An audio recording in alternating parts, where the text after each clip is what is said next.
Smith, thank you. A man accused of killing and eating another person in Bridgeport being granted a conditional release. Tyree Smith killed Angel Gonzalez with an axe in 2011 and ate part of the victim's body. Smith was found not guilty by reason of insanity and sentenced to 60 years in a psychiatric hospital. He was then transitioned to a group home in 2023. Smith's conditional release will happen in phases, beginning with supervised periods of temporary leave in the community.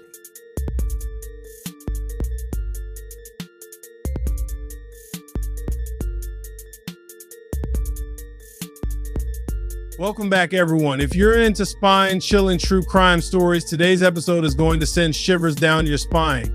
We're diving into the haunting tale of the Connecticut cannibal Tyree Smith, whose actions left the nation flabbergasted and the victim's family devastated. So we are upset because now he's able to look for a job. He's able to go to the mall. He's able to go to the movies out in the community. You know, he's able to reunite with his son and his dad, but we can't reunite with Angel. And his doctors are saying that, you know, he's not hearing voices. I don't think the doctor realized he's asking a killer that did something really horrific. Are you hearing voices? My family and I really believe the voices in his head were telling him, tell them you're not hearing us so you can get out early. And I believe he beat the system. I just hope that he doesn't do this again. And if he does it again, the board, the doctors, the hospital, probation, they should all be accounted for. Accountability will have to come in if he does this again. I just pray that he doesn't do it again and put another family through this. You know, to me, Tyrese is a menace to society. Only way to protect our society, he should have been locked up somewhere. Like, his daughter is literally scared to death right now. His grandchildren are scared to death. You know, she has to go put out a protective order so he doesn't have to come back to Bridgeport. Let's jump right in. From inmate number 388-422 behind prison walls to the notorious title of Connecticut cannibal outside of them, Tyree Smith's story is more monstrous than most horror films.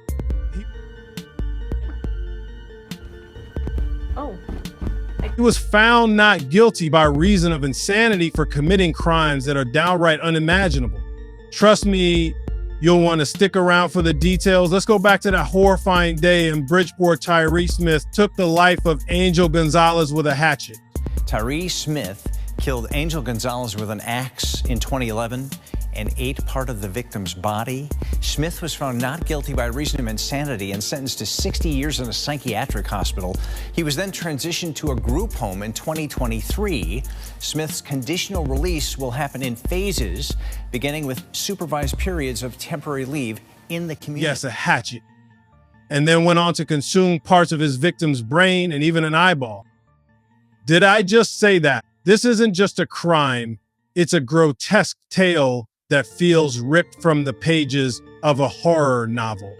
The pain doesn't stop there, folks. For Angel's family, especially his sister-in-law, Talitha, anger and heartbreak have become constant companions. She shared. He's a menace to society.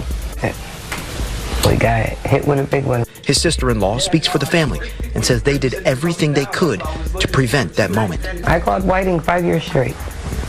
Sometimes twice a month, 3 times a month. If I got that feeling or thought I saw somebody that looked like him, I would call Whiting just to make sure was he still there. But Talitha says a secretary told her to stop calling because Smith, who was in the hospital due to the insanity plea, wasn't going anywhere. Years later, she was sitting in the room as doctors said Smith was a joy to be around, and while on medication, had no longer been hearing the same voices in his head that told him to kill Gonzalez. And I truly believe the voices in his head he is hearing. They're literally probably telling him, tell the doctors you don't hear us so you can get out. And we feel like he beat the system. Now, Talitha says the family plans to get a restraining order so it will help them sleep at night.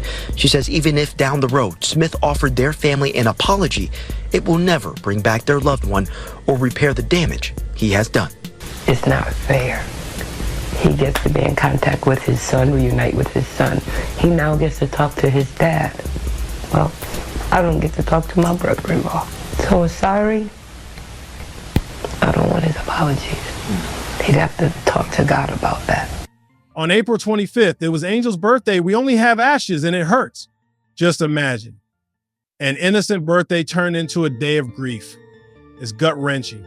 And now the outrage is boiling over. Why? Because Smith was given conditional release after serving only a small portion of his sentence. Hold on to your seats, because this story is about to take an even darker turn. Our sources at News 8 uncovered new prison documents revealing a whole new side to Smith, one that's anything but rehabilitated. Our top story, News 8 has obtained exclusive documents related to an incident report at the state prison where the so-called Connecticut cannibal Tyree Smith was being held. And tonight, the victim's family is also speaking out only to News 8. Some of the details may be disturbing. Here's News 8's Jeff Derderian with the story. Tonight, News 8 uncovers new prison documents that reveal a darker, more violent side to Smith, a side that never went away, says Frazier. We combed through about 30 documents provided by the Connecticut Department of Correction. Smith was held here at the Garner Correctional Facility for about a year and a half when he was first charged with murder. We've learned that tempers erupted and Smith had to be separated from the rest of the prison population. Here's why. The incident report detailing Smith's time at the Garner Correctional Facility back in April 2013. It says that Smith admitted to an officer that inmate, whose name has been redacted, was talking trash to him. So Smith hit him in the face and then shoved him to the ground. The report goes on to say the inmate who was attacked did not fight back. After that prison brawl, authorities determined Smith was too dangerous to return to the general inmate population. And yet, the State Psychiatric Review Board now says the so-called Connecticut cannibal has been rehabilitated and that it's safe for him to return to society. And as Smith prepares to step back into the world at an undisclosed group home, for safety reasons, we're not told where the location is. After being held at the Garner Correctional Facility, Smith displayed violent tendencies that forced prison authorities to intervene. In April 2013, the incident report reveals that Smith hit an inmate in the face because the guy was talking trash. Seriously, you're in prison for murder and now you're throwing punches like it's a schoolyard brawl?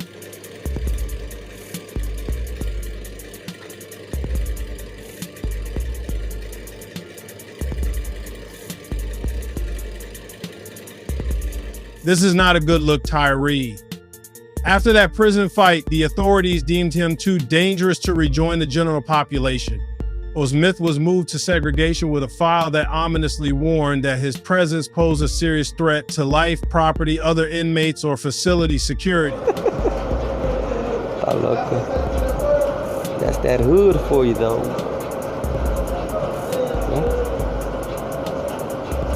Apenas van pensando el vato.